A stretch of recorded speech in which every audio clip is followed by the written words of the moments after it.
and welcome to Journey to Justice. I'm Eiko Kosasa, your host. Recently, I interviewed Dr. RaeDeen Keahiolalo-Karasuda, Director of the Office of Native Hawaiian Partnerships at Chaminade University. RaeDeen's dissertation analyzed the ways that policy and discourse perpetuate the criminalization and over-incarceration of Hawaiians. The governor appointed her to the Native Hawaiian Justice Task Force, which came out with its findings in December 2012. I began the interview by asking her where she was born and raised.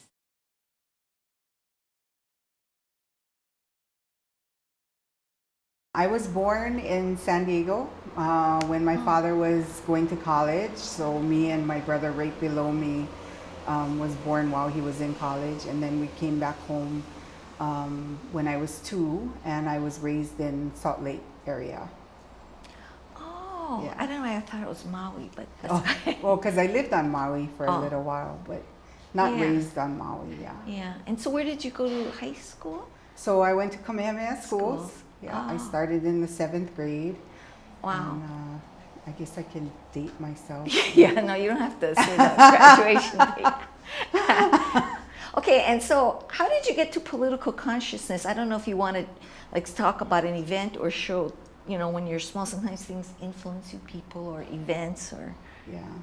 So I guess really the story starts when I was living on Maui, but the foundation I think was laid for me way back when I was growing up. I had family, the Brown family, who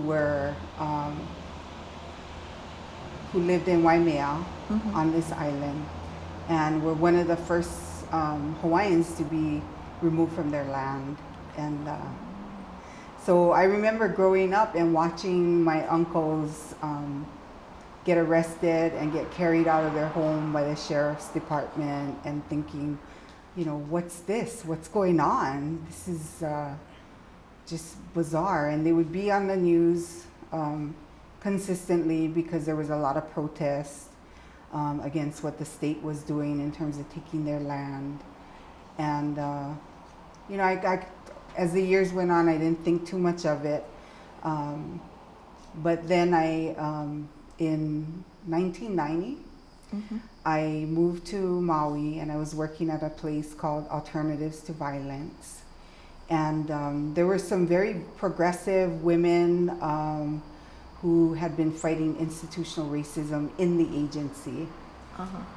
And so when I came on board, one of them started talking to me about, racism in Hawaii. And at the time that I went to Kamehameha schools, I did not learn about my history. I didn't learn about institutionalized oppression. Those were things that really were foreign to me.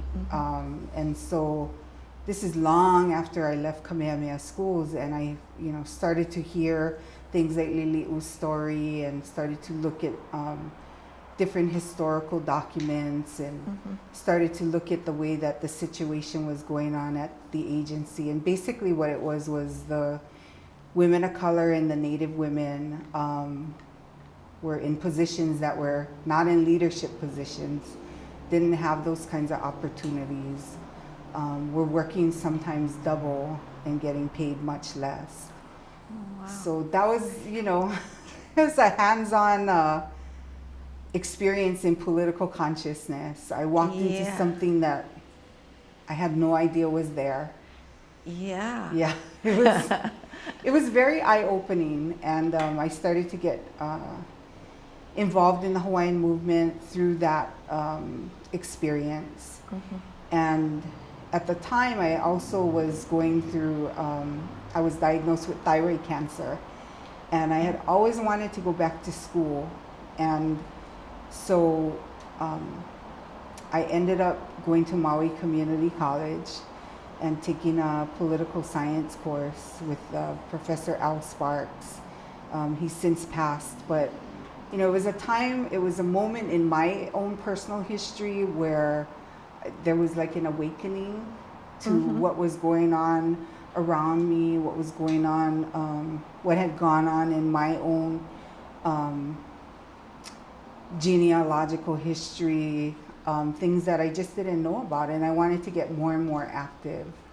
Yeah. So that's kind of my segue. Yeah, yeah. But when you came to university, I mean, going into graduate school, you ended up writing your dissertation about incarceration, Native Hawaiians who are overly represented in Yes. the prison systems. How did you get to that topic? Interesting.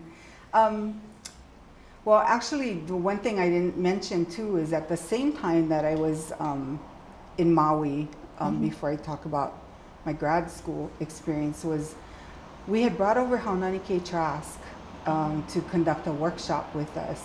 Okay. And, you know, I didn't know who Haunani was. Had no clue.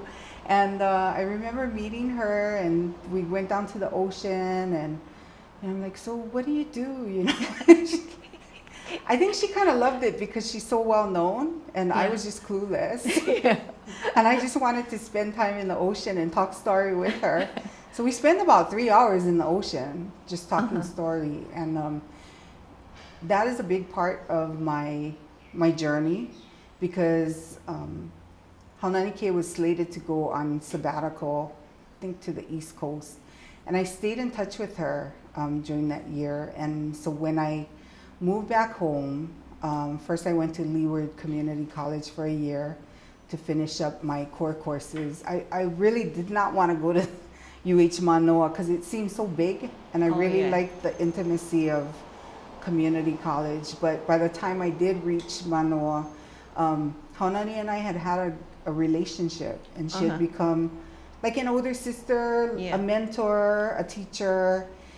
And so I have to, you know, just mention that she was with me along the whole journey. And so that was part of my my political consciousness as well. So then you fast forward to graduate school, and you know, I had decided that I would go on for my PhD. And really, I think when many of us decide that we're going to go for a doctorate degree, we really don't know what we're committing to. Yeah. And we really don't know what we want to study. And that was me. I had, you know, 5 million topics, and boy, my dissertation was going to just save the world. And, you know, I mean, all those things that we think about and expect of ourselves when we're embarking on that higher degree. But, you know, at the time in 2003, I had been kind of searching for a topic. And when I was working at Alternatives to Violence, I remember thinking at different points, why is it that there's so many Hawaiians being court mandated to this program? It was very frustrating for me to see that, and to be in the trenches and not to be able to make any policy decisions or really understand it from a system level. And so when I decided to look at the issue of incarceration, didn't really know what I wanted to study, but I wanted to know why there were so many Hawaiians who were incarcerated.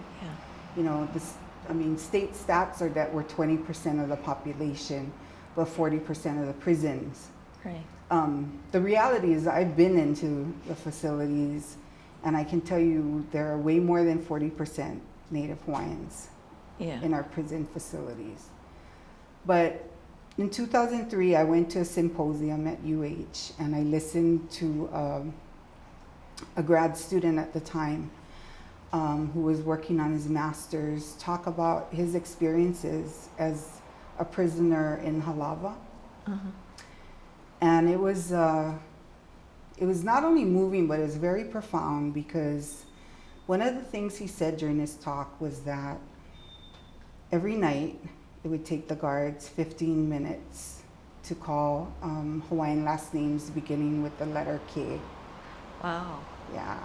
And that hit me like a ton of bricks. I thought, is this the roll call of Hawaiians? And, you know, why is this so? And so in my naive state, I said, well, I'm going to go to the library and I'm going to look for all of the information on Native Hawaiian incarceration, and that's going to be my dissertation. And you would think after a really long history of Hawaiians being overrepresented in prison systems that there would be lots written about us. Mm-hmm. And there wasn't. I went to the library and I found maybe about this high worth of documents, and wow, I was shocked. I was shocked. And the people I talked to during my research, a lot of people had that question, but nobody really had the answer. Or maybe the most common answer is because Hawaiians are more criminal. Wow. Whether people said it explicitly or not. Uh-huh. And I just couldn't accept that. Yeah. I just couldn't accept that Hawaiians were more criminal. And so I started to look at Hawaiian incarceration from a political perspective, mm-hmm. through our political history. It wasn't good enough for me to hear that Hawaiians are in prison or they commit crimes because they're angry, or because they're poor, or because they don't have an education. Mm-hmm. And just logically that didn't make sense, because there were other groups that went through the same experiences that weren't incarcerated. Mm-hmm. So I started with the Queen story. And I thought that's where my research was going to actually begin. But then one night I got an email from one of my committee members, and she said, just a short line, "Did you know that Lili'u and Kalakaua grandfather was publicly hanged?" Uh-huh. And wow, I didn't know that. Yeah. Most people don't know that. Yeah.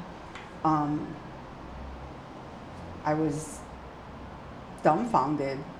And so I thought, okay, the story does not start with the Queen story. It starts even way before that. And so I started to dig, started to go to the archives, started to look around for information on this public hanging, and found that in 1840, Chief Kamanawa, who was Lili'u's grandfather, was accused of committing adultery, and consequently ran away to get away from the charges, and allegedly poisoned his wife to get off of the adultery charges. And I'm not saying whether he's guilty or not. I don't know. I haven't come across anything to convince me either way. Mm-hmm. But what I do know is that at the same time that this was happening, the American press was reporting it on a regular basis, and part of that narrative was underlying part of that narrative was the inability of Native Hawaiians to run their own country, their ineptness, their lewdness. And so what happened was the missionaries who had come here in 1828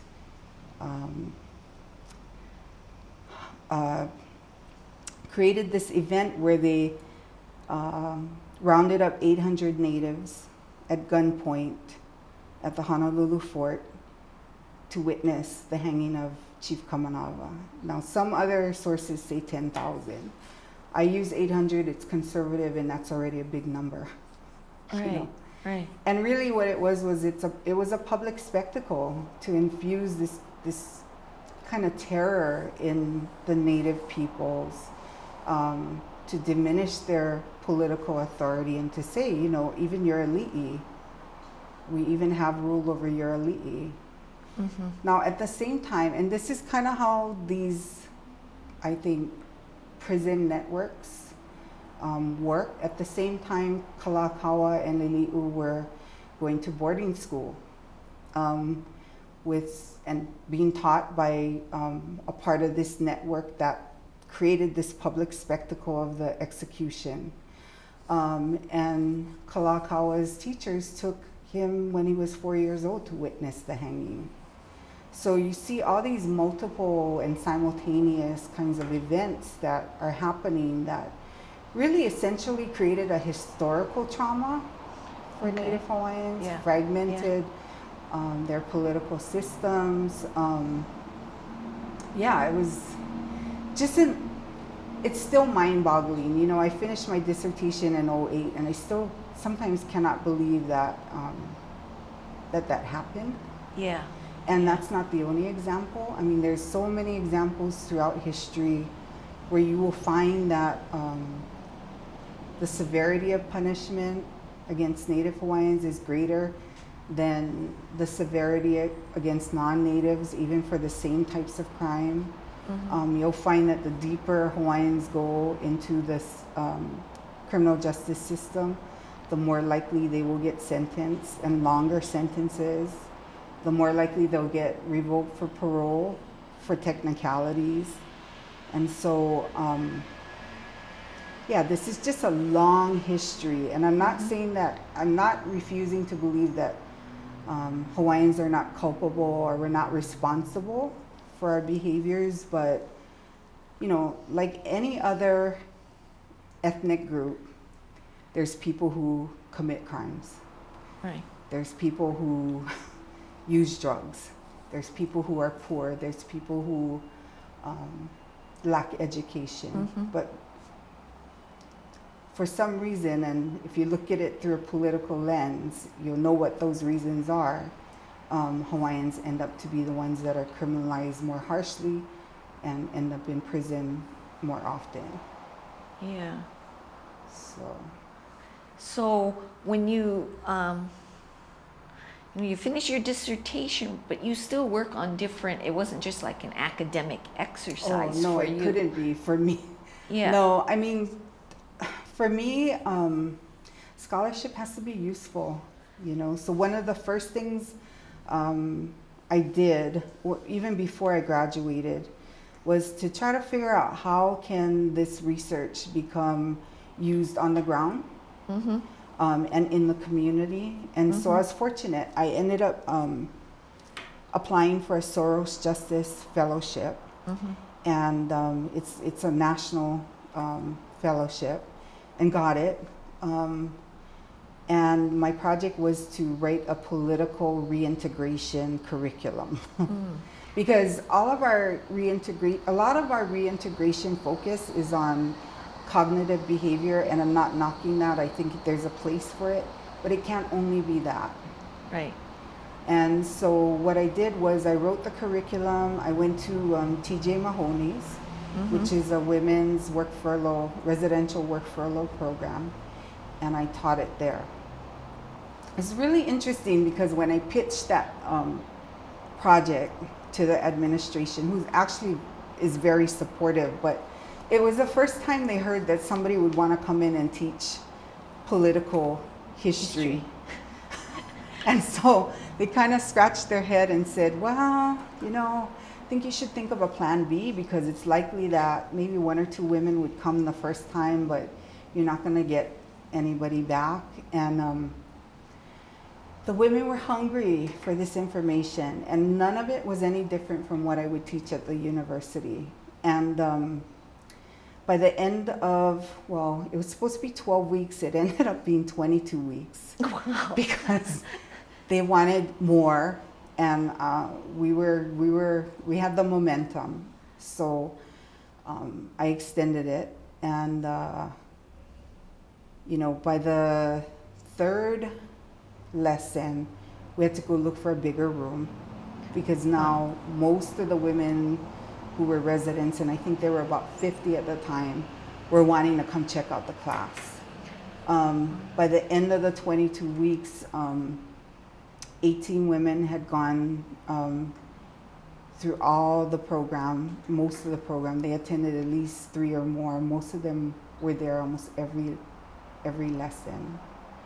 Wow. And you know, people were hungry for the information, and it didn't matter whether they were Hawaiian or not, you know. And we did things like get on the bus and go down to Waikiki and do cultural walking tours. We went to community plays. We had long discussions about the ability to vote. You know, a lot of people who have been incarcerated think that they lost the privilege to vote. And it's very confusing because if you look at the state's website, it would be easy to think that you've lost that privilege, but it's not so. You can still vote as long as you're out of the facility. So we had long discussions about those things. 14 women registered to vote that night. A lot of the women wanted copies of the curriculum to share with their children. Wow. You know, I think 5 women, I did a class on writing your personal statement to apply for scholarships, and 5 women ended up going back to college or going to college. Yeah. So, you know, I think that's the beauty of scholarship, when you can actually apply it and see it come alive in the community. Yeah. Especially among the stakeholders, the primary stakeholders. Yeah. So in this case, it would be people who have been incarcerated. Yeah. I know for you from past discussions that the children are important of those who are incarcerated, because when you were just mentioning how they could share it with their children, the information. Yeah.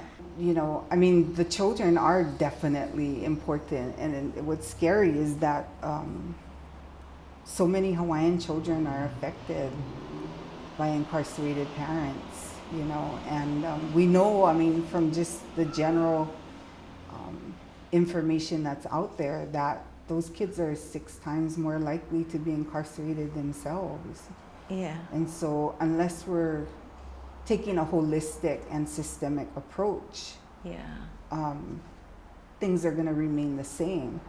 You know, one of the things that we've talked about in terms of having people come to Leeward Community College is looking at what I call the missed population, which is the adult children of incarcerated parents, many of who have been in foster care and they age out at 18 and have nowhere to go. And so, you know, I would eventually like to create a scholarship program for those kids to come through community college and then get to the university or Chaminade, which is where I'm at, you know. So I just, you know, I really have a heart. I met 2 young women whose fathers had been incarcerated, and one finished law school.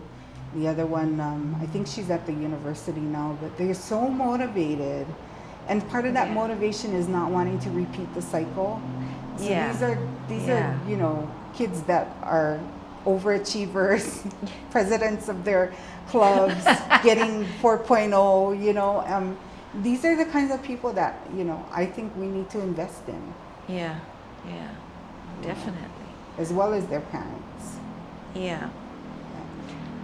Recently, you were on the Native Hawaiian Justice Task Force, which would re-examine the whole criminal justice system in Hawaii. Yes. And so that, you know, that is part of Act 170. The Office of Hawaiian Affairs conducted a research study on the over-incarceration of Hawaiians. And that study came out a couple years ago. And consequently, the legislature created this task force of 9 members. 2 of us were appointed by the governor, myself and our chair, Michael Broderick, who's CEO of the Y. Yeah. And it was a really interesting experience. You know, part of my, even though I'm a scholar, part of my, I guess, reservation about the task force and studying more was that, one, the stats haven't changed. So my feeling is that we need to get into action. So we know what the problem is. We know that Hawaiians are overpopulated in prisons. We know all these things. I don't feel like one more study is gonna add. What we need to do, and what the task force ended up doing was, which was good, is we went around the state and heard testimony. 150 people testified. And largely the report that we submitted to the legislature was based on that community testimony, as well as 2 site visits, one to Halava and one to the women's prison. 3 site visits. The third was TJ Mahoney's. And so we took all those testimonies into consideration and created our findings and then made recommendations. Mm-hmm. The recommendations to me is where we need to focus on. Mm-hmm. You know, we have enough studies, we have enough information. Now what are we going to do about it? And so we submitted our report to the legislature this past December, and we'll see what happens. We're hoping that monies get appropriated to especially focus on pu'uhonua for people who are incarcerated, as well as some other recommendations. My pet one, which seems oversimplified, but I think makes a huge difference, is I'd like to see every person who's in prison 6 months before their release come out with a state ID. Now, that might seem like real manini to people, but it's huge. Because if somebody comes out without an ID, mm-hmm. in order to get a state ID, they need their birth certificate. In order to get their birth certificate, they might need a passport or a state ID. In order to get a passport, they need another form of ID. And so what happens is people go around and they get frustrated. Yeah. Without an ID, you can't usually apply for a job. You can't get housing. Right. You can't get a driver's license. And so we know from a lot of the literature that unemployment, lack of housing, not being able to have transportation, these are all factors that contribute to recidivism. Right. So yes, there are systemic things that we need to address, but there's also those practical things that need to happen so that people don't have so many barriers. Yeah. And in fact, most people who come out of prison have a hard time finding a job to begin with. I know one person who put in 90 applications before he got hired. And I mean, the hardest thing for him was to fight the depression. Yeah. You know? You would think something as simple as having a state ID would be like mandatory. They would have to have. That's what state needs to give them something so they can move on their way. Yeah. But that's, to me, like you're saying, it's small, but to me, that's a structural change. It is a structural change. Yeah. If it can and I happen. think, the seemingly smallest and most simple changes, if we stay focused and get it done, that can have a ripple effect. Yeah. Yeah. And yeah. So then now, like you're saying, now it's at the state legislature. Yes. To decide. Spring 2013 to see if they're going to fund anything. Yes. I guess we'll just have to wait and see. We have to wait and see. Fingers crossed. Yes. Yeah. And in the meantime, there's a lot going on outside of the legislature. Yeah. There's a lot of people. What I've seen in the last 10 years is that the momentum has increased tremendously around this issue. 10 years ago, there were 3 or 4 of us who were at the legislature, and it was just our voices. Wow. And so I think people are starting to get behind this issue more and more, and there's really a movement toward making sure that we can intervene in this history. Yeah. Okay. And then I know recently you changed jobs. You're the director of, is it the Native Hawaiian Center at Chaminade? It's the Office of Native Hawaiian Partnerships. Oh, yes. okay. I just started 5 weeks ago. It's wonderful. It's wonderful. I actually succeeded my mentor, Henry Gomes, who passed away this past September. But Uncle Henry was, he was an incredible person, and a great mentor, and he had been at Chaminade for 30 years. And I believe in the last five years or so, Chaminade has become a Native Hawaiian serving institution. And so, yes, yeah. So out of 1,200 students, we currently have 14% that are Native Hawaiian. Of course, I'd like to see it grow and increase. But that office was specifically started to create relationships with external and internal campus community to build opportunities for students, more students to come to that campus. Because we are a Native Hawaiian serving institution, we've been fortunate to have opportunity for Title III grants. And so part of what I'm doing is to continue Henry Gomes's legacy, and then to also bring in my own ideas about how to network, how to get more Hawaiians to the university. To the university. So that's basically what I do.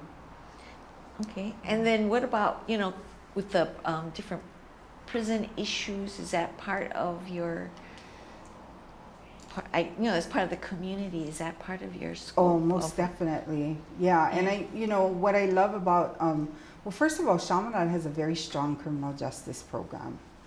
So it's heavily focused on law enforcement, but there's still room for the sociological type and theoretical type of knowledge that can, I think, apply to the kinds of work that I've done. But for me, it's something that has to continue. Yeah. And so I continue to be on the task force. I work a lot with Tony Bisen from the Pu'a Foundation. And they've done incredible work in the women's prison. Yeah.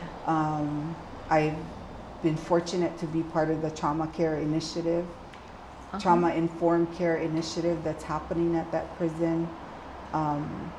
Yeah, so there's very much, I'm even working with some of the folks in our natural sciences department at Chaminade to see how we can partner with people who are doing Aina-based learning at Kamehameha schools, and then to partner up with Karen Umemoro from DERP, Division of Urban and Regional Planning at University of Hawai'i. So, these are things that aren't solidified, but in the works, because people are doing great work out there. Yeah. And so this particular initiative that I'm referring to is called Civil Citations Initiative. And it's in collaboration with Karen Umemoro and Uncle Wade Lee from Molokai. And what it is a diversion program. So kids that are busted for truancy will get a civil citation instead of being incarcerated. And then they'll go through a 3-week program that Uncle Wade he's written a great curriculum. Yeah. It's on the Aina, it's culture-based, and they get diverted away from being incarcerated. And these are what we need more of. Yeah, yeah. It's, the issue is in the criminal, it's along the lines of the criminal justice system, but it's still education. Yeah. And it's still all of us getting together and making things better.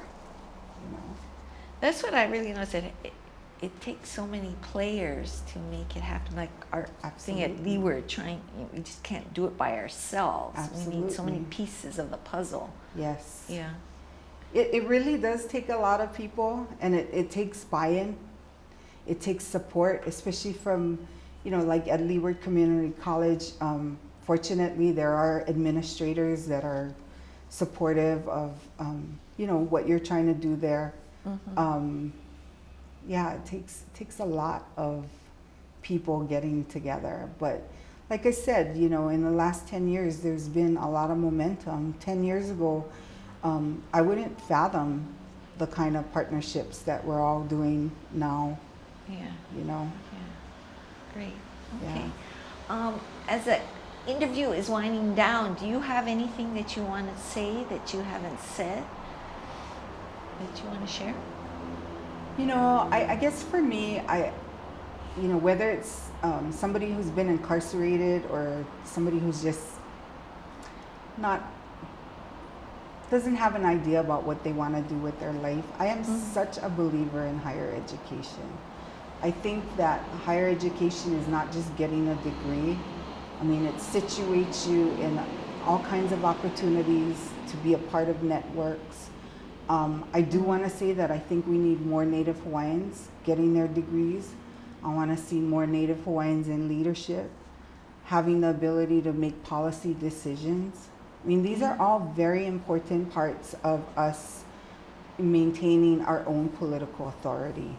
And so, I would encourage anybody who's even remotely thinking about going to school. I mean, contact you at Leeward Community College. Contact me at Chaminade. And let's talk story, Yeah, and the community colleges within the university system, they're open enrollment. Right? Yes. So you don't have to take a test to get in there. You can just enroll. Yes. Right? Yeah. And it's worth it. For me, looking at my own journey, in '93, starting with community college and going all the way full-time till 2008. I mean, if I had known it was going to be that hard, I probably wouldn't have decided. But I'm glad that I didn't know, because there was a lot of gems along the way, and I don't regret any of my experiences or decisions. And, higher education does open a door for people. And so I would just encourage that. And, especially for those who are incarcerated, who maybe feel like it's too late or there's no hope or I did too much and I failed. No, there's always a new start, always a new start. And I can say with sincerity that there's a lot of people who are behind our incarcerated ohana today, so yeah, that's what,